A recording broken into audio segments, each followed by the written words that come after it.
Bonjour à tous, aujourd'hui j'aimerais parler d'un artiste qui a bercé mon enfance. Je suis né bien après lui et pourtant sa musique m'a accompagné depuis tout petit. Dans ma famille, ses chansons tournaient souvent et même sans tout comprendre à l'époque, je sentais que ses mots disaient quelque chose de vrai. Ce que je vous propose ici, ce n'est pas juste une biographie, c'est un hommage à un poète qu'on n'a pas toujours compris, mais qui aujourd'hui mérite d'être écouté.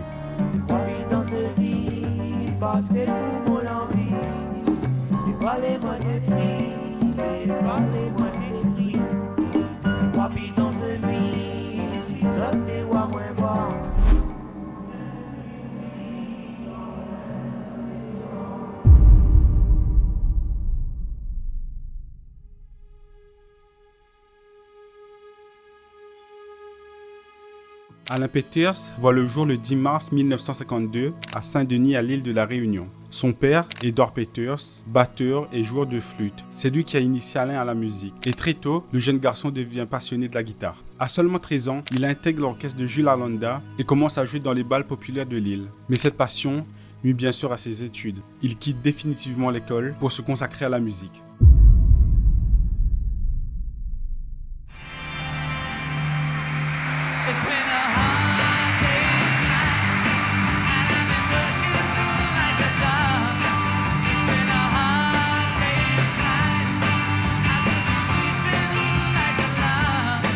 Au milieu des années 60, à La Réunion, les jeunes sont à fond dans le rock anglais, comme un peu partout dans le monde bien sûr. Et bien sûr, Alain suit le mouvement. Il monte son premier groupe, les Lords, ils reprennent des morceaux à la mode, jouant du rock, du twist, et font bouger les foules dans les fêtes de quartier. Même jeune, Alain est déjà très à l'aise sur scène.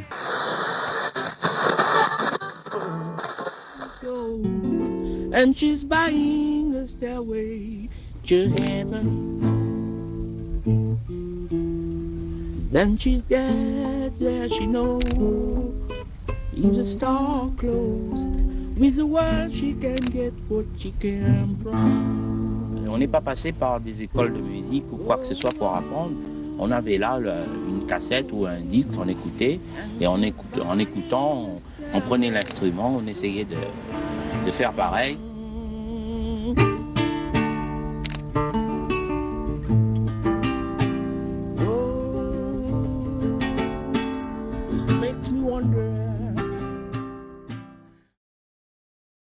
Quelques années plus tard, il explore un style plus expérimental. À cette période, il teste, il cherche sa signature.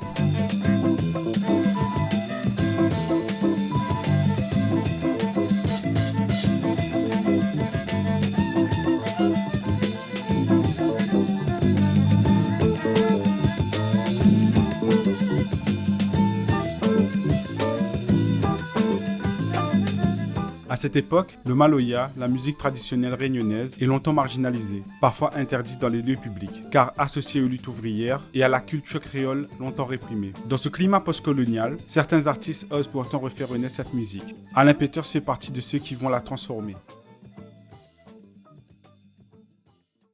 En 1976, il intègre le groupe Caméléon de René Lacaille en tant que bassiste. Ce groupe mélange maloya, jazz et rock progressif. Un style innovant pour l'île. Ils publient alors leur seul 45 tours, La Rose des Suffeuilles Songe, composé par Alain. Ôtez sa feuille sans ça, la rose prend pas d'ici. Midi sa feuille sans ça, la rose prend pas d'ici. Ôtez sa feuille sans ça, la rose prend pas d'ici. Wouh, feuille sans ça, la rose prend pas d'ici. Si nana, maman sa même, si n'a point, maman je meurs. Si nana, ma fille sa même, si n'a point, la fille de.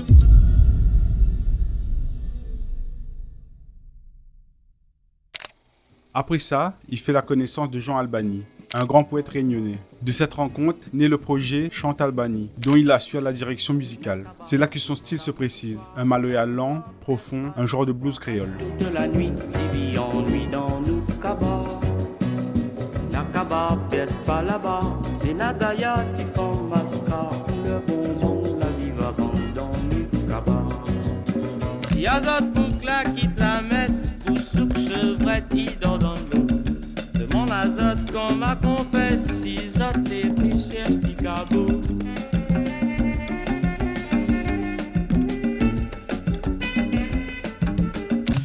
Voilà, un bourrique et la sauver, la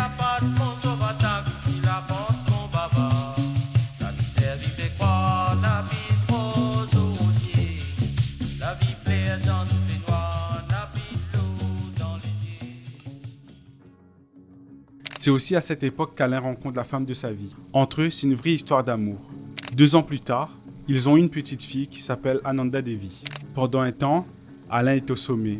Il est heureux, amoureux. Il met de côté ses vieux démons, l'alcool, et se concentre sur ce qui compte pour lui, sa famille et sa musique. Et en parlant de musique, à cette période, il compose l'une des plus belles chansons d'amour, Romance pour un zézère, un morceau qui montre une facette plus intime de lui. La brise la pousse à moins, et dans ses rédillons, comme il va manquer, pour la pas porte attention, moi t'y crayon horaire, mais à moins la serre tapis, la largue un l'odeur, quand pété d'ici.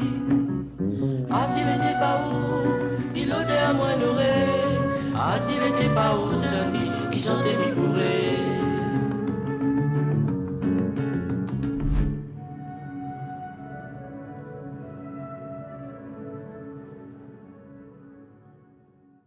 Après ça, certains membres, dont Alain, fondent un nouveau groupe, Carousel. Malheureusement, le bonheur ne dure pas. Derrière ce talent, Alain Peters traverse des périodes sombres.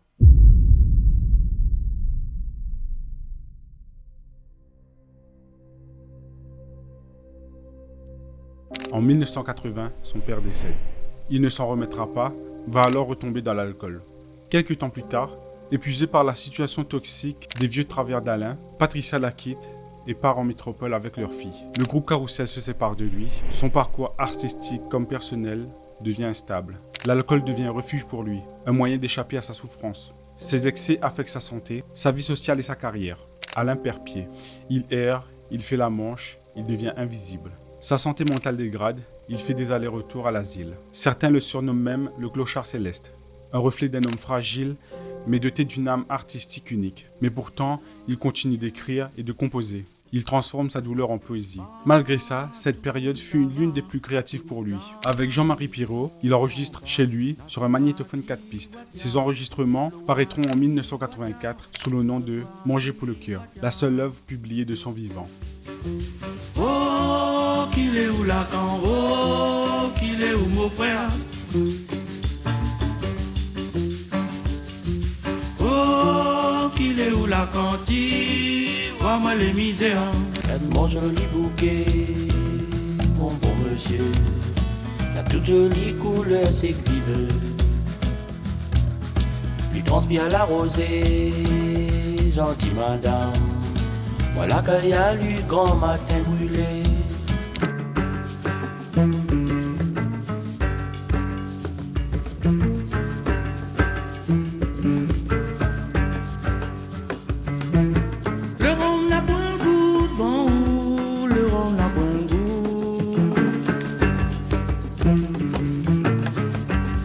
Wayo maman, wayo papa, wayo maman, waya. Wayo maman, wayo waya. Wayo maman, wayo papa, wayo maman, waya. Wayo maman, wayo waya. Fin des années 80, l'alcool fait toujours partie de son quotidien, mais une association l'envoie en cure en métropole. Non loin de sa fille, l'objectif était de le rétablir. Mais fidèle à son esprit rebelle, il disparaît de l'établissement. Marco Polo, un ami fidèle, est envoyé en urgence en métropole pour le retrouver, errant près du port de Marseille. Il l'emmène à Paris, où Alain est hébergé. Peu à peu, il retrouve le goût de la musique et enregistre plusieurs morceaux qui figureront plus tard sur l'album Parabolaire. Malheureusement, ce projet verra le jour qu'après sa disparition.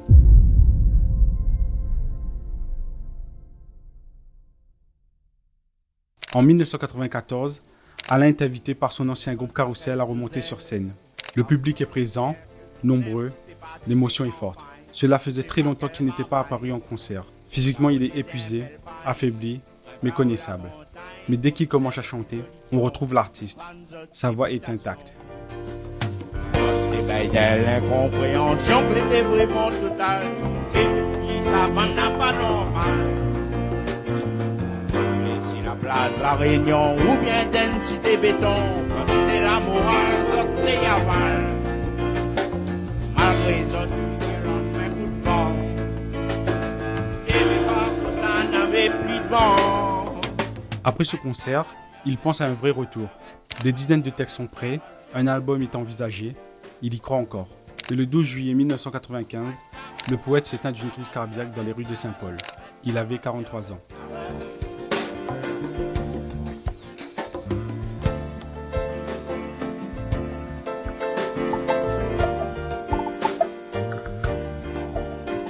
Un petit moment gâté, tout l'air a dit passer pour avoir fait à moi.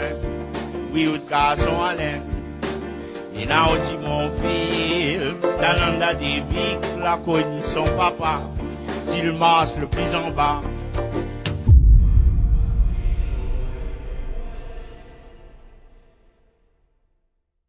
Trois ans après son décès, l'album Parabolaire voit le jour, un hommage à son immense talent. Certaines chansons deviennent des symboles de la Réunion, comme Resla Maloya, une musique pleine d'espoir et d'amour pour sa musique natale.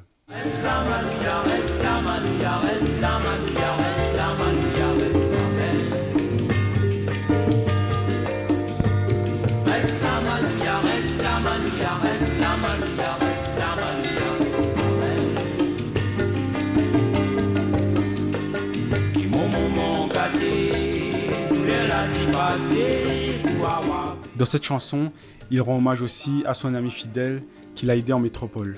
Avec ces mots, Marco, bon, on n'aura pas pu faire cette tuile la fait pour moi quand tu la ramasses à moi d'un chemin. Marco, on n'aurait pas pu faire la tuile la fait pour moi quand tu la ramasses à moi dans le chemin. Aujourd'hui, Alain Peters est bien plus qu'un musicien. Il est une légende de la culture réunionnaise. Mais cette reconnaissance n'a pas toujours été là. De son vivant, il a été ignoré, voire marginalisé par les institutions culturelles locales. À l'époque, ses compositions dérangeaient, sa vie instable inquiétait, et ses prises de position identitaires, même poétiques, étaient mises à l'écart. Même après sa mort, il faudra attendre plusieurs années pour que son nom soit reconnu à sa juste valeur. Ce n'est que dans les années 2000, grâce au travail des proches, des passionnés, des musiciens comme Daniel Waro ou René Lacaille, que le public et les institutions commenceront à lui rendre l'hommage qu'il mérite.